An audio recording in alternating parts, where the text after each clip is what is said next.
all right, Brian Flores drops a lawsuit on the NFL. Let's go through there. I see it as two sides. One is the allegation of criminal activity, which is throwing games. The other is the racial component.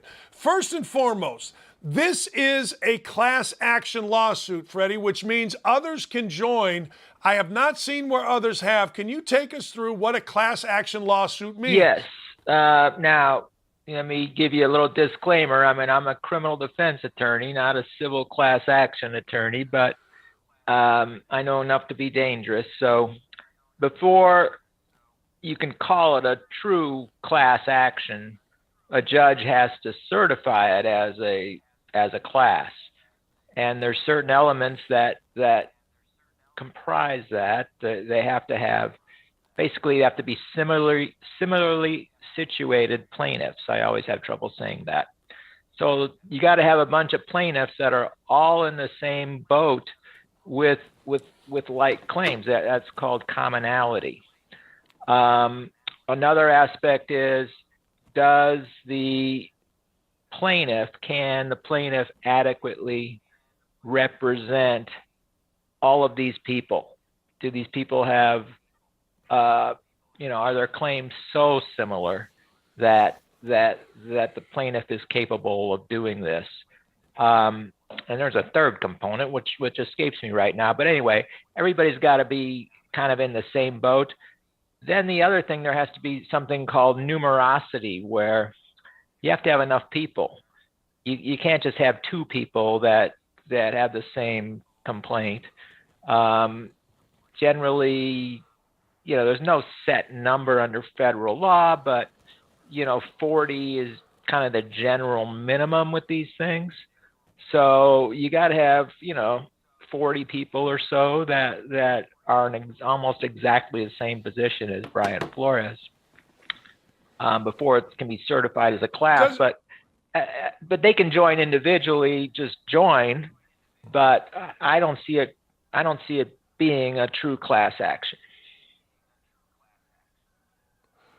Does it, how do I put this right? It hurts the fact that it's not a class action if no one else joins. Does it hurt Flores' case if no one else joins? Not necessarily. I mean, Flores he can just pursue it individually the way he would, if you sued me or I sued you. So I don't think it hurts Flores' case so much. And I think it's going to be tough because it's, Flores' situation is unique with these different teams. So I think it's going to be tough to certify it as a class because everyone has these different experiences with different teams. Now, he did sue all of the teams, really. He sued, the Giants, the Dolphins, and if the caption of the complaint is, John Doe teams 1 through 29.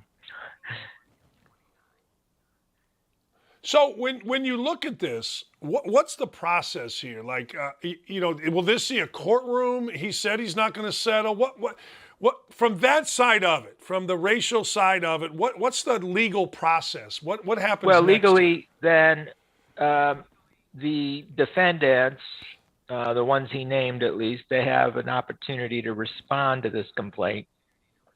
They can seek an enlargement of time to do so.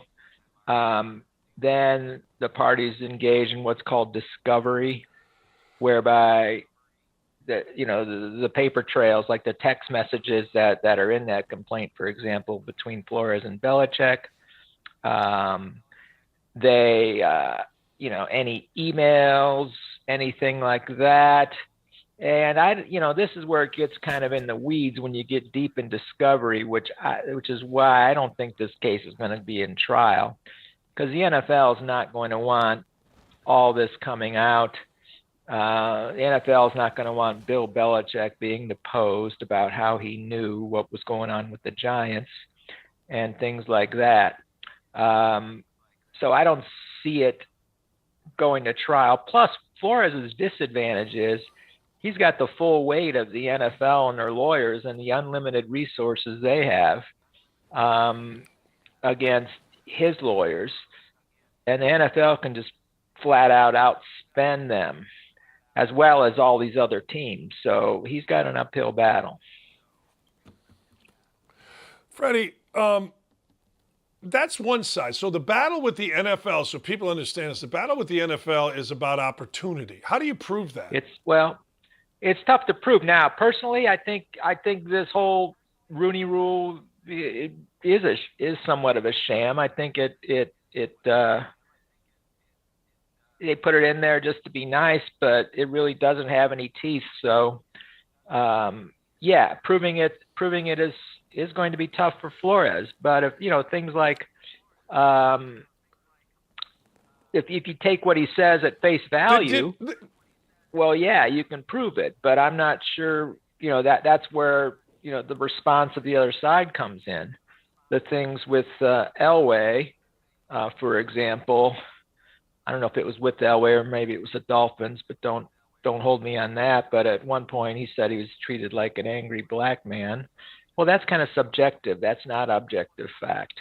And so you can't really prove that. But the things with Elway, with him being late to this meeting, now Elway, had a response. I had this flight. Well, that's stuff that comes out in discovery. All right, what flight did you take? Where were you? What time did you arrive? What time did you leave? That stuff that all comes out.